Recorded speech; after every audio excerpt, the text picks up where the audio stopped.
Attention please.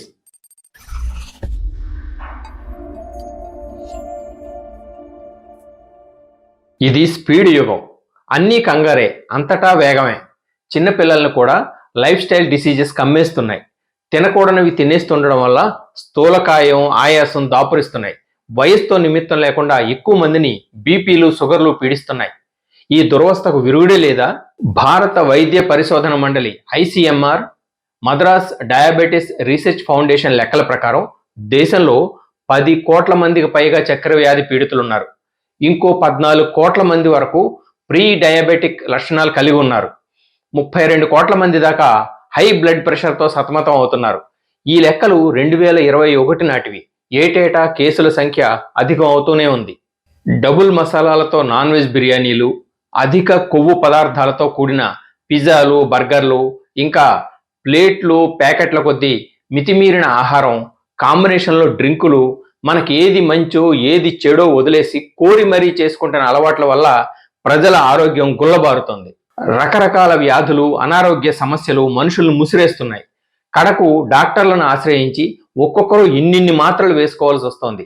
అడపాదడప ఇంజెక్షన్లు, సెలైన్లు, స్కానింగ్లు, ఇతరత్ర టెస్టులు, రిపోర్టులు. ఇంతేనా జీవితం? ఇన్నిన్ని ఖర్చుల్ని, ఆసుపత్రి బిల్లుల్ని, ఇంత బాదరబందీని తప్పించుకోవడానికి ఏమీ చేయలేమా?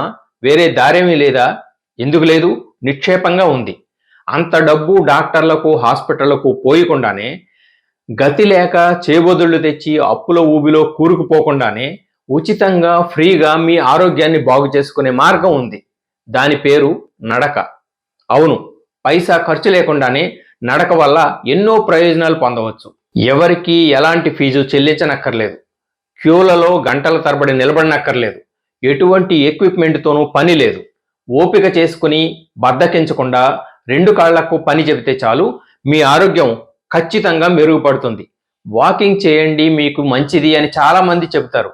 ఏ రకంగా ఎంత మంచిదో మాత్రం వివరంగా చెప్పలేరు.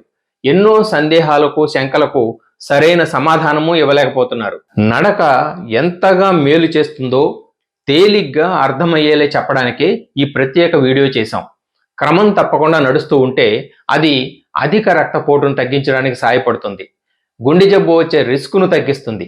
హెల్దీ డైట్తో రెగ్యులర్ నడక బరువును కంట్రోల్లో పెడుతుంది. మానకుండా నడక సాగిస్తే కండరాలు బలపడతాయి. ముఖ్యంగా కాళ్ల బలం పెరుగుతుంది. నడుస్తూ ఉంటే బోన్ డెన్సిటీ, అదే ఎముకల సాంద్రత ఎక్కువ అవుతుంది. అది బోలు ఎముకల వ్యాధి, ఆస్టియోపోరోసిస్ వచ్చే రిస్క్ను తగ్గిస్తుంది. కుంగుబాటు నుంచి తప్పించుకోవచ్చు.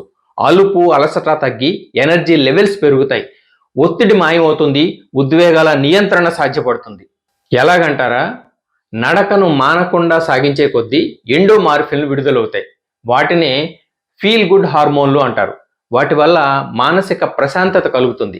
ఇంకో బోనస్ ఏమిటంటే, క్రమం తప్పకుండా నడక రూపేణా శరీర శ్రమ కారణంగా రాత్రిపూట నిద్ర బాగా పడుతుంది. కొంతమందిలో వయసు పెరిగే కొద్దీ డిమెన్షియా లక్షణాలు కనిపిస్తాయి. డిమెన్షియా అంటే చిత్తభ్రంశం లేదా చిత్త వైకల్యం. అది జ్ఞాపక శక్తిని, తార్కికంగా ఆలోచించడాన్ని దెబ్బతీస్తుంది. ఇంకా చెప్పాలంటే అల్జీమర్స్ లాంటి వ్యాధులకు దారితీస్తుంది. నాగా పెట్టకుండా నడిచే అలవాటు డిమెన్షియా ముప్పును తగ్గిస్తుంది. జీర్ణకోశం పనితీరును నడక మెరుగుపరుస్తుంది. దానివల్ల మలబద్ధకం తగ్గుతుంది. నడక గురించి అవహేళనగా, తేలిగ్గా మాట్లాడేవాళ్ళు, నడకను చులకనగా చూసేవాళ్ళు తెలుసుకోవాల్సిన ముఖ్యమైన అంశం ఒకటి ఉంది. టైప్ 2 డయాబెటిస్, కొన్ని రకాల క్యాన్సర్లతో పాటు ఆస్టియోపోరోసిస్ వంటి దీర్ఘకాలిక వ్యాధుల ముప్పును తగ్గించడానికి నడక సాయపడుతుంది. మనం చాలాసార్లు వింటూ ఉంటాం, పెద్ద వయసు వారు ఉన్నట్టుండి తమకు తెలియకుండానే కింద పడిపోతూ ఉంటారు. కొంతమంది గాయపడతారు. ఈ ఫాల్స్ని తగ్గించడానికి నడక సాయపడుతుంది. మీకు ఈ పాటికి స్పష్టత వచ్చేసే ఉంటుంది. శారీరక, మానసిక ఆరోగ్యానికి ఉచిత మంత్ర నడక. కొన్ని జాగ్రత్తలు కూడా తీసుకోవాలి. ఒకేసారి చాలాసేపు ఎక్కువ దూరం నడిచేయాలని ప్రయత్నించకండి. 10 నిమిషాలు, పావు గంటతో మొదలు పెట్టండి. మీ వయసు, ఆరోగ్య పరిస్థితి, స్థానిక వాతావరణాన్ని బట్టి క్రమంగా దూరాన్ని, సమయాన్ని పెంచుకుంటూ వెళ్ళడం అత్యుత్తమమైన పద్ధతి. వీలైతే, అవకాశం కుదిరితే భార్యాభర్తలు ఇద్దరూ కలిసే వాకింగ్కి వెళ్ళడం మంచిది. లేదంటే వెంట మీ స్నేహితులను, పిల్లలను, ఎవరైనా సరే కనీసం ఒకరిని తోడుగా తీసుకుని వెళ్ళండి. ఆరోగ్యంతో పాటు భద్రతను, అనూహ్య సంఘటనల్ని కూడా దృష్టిలో ఉంచుకోవాలి కదా. ఏమంటారు? రోజువారీ పనుల్లో మానలేనిదిగా, వాయిదా వేయలేనిదిగా నడకను మీరు భావించాలి, అలాగే అమలు పరచాలి. రోజు ఒకే దారిలో నడకకు వెళ్తుంటే కొన్నాళ్ళకే బోర్ కొట్టేస్తుంది. అందుకని వేర్వేరు రూట్లు వెతకండి. మీరు నివసించే చోటు నుంచి కనీసం 20 నిమిషాల దూరానికి వెళ్ళడానికి రకరకాల మార్గాలు కనుక్కోండి. అలా చేస్తే నడక, దానికోసం మీరు ఎంచుకునే దారి ఎప్పటికప్పుడు కొత్తగా అనిపిస్తాయి, ఉత్సాహం కలిగిస్తాయి. మీరు ఒకేసారి సుమారు 30 నిమిషాలు నడకకు కేటాయించలేనంత బిజీగా ఉన్నారా? No problem. నడకను షార్ట్ వాక్స్గా విభజించుకోండి. 15 నిమిషాల పాటు 4 సార్లు మీకు అనువైన సమయాల్లో నడిచిరండి. ఆ సమయాల్లో వేరే పనులు పెట్టుకోవద్దు. ఇలా క్రమం తప్పని నడకను మీ జీవితంలో భాగం చేసుకుంటే మీరు ఫిట్గా ఉంటారు. పనులపై మీ ఫోకస్ పెరుగుతుంది. మీ ఆత్మవిశ్వాసం, ఆరోగ్యం ఇనుముడిస్తాయి. All the best. మరో అంశంతో మీ ముందుకు వస్తాను.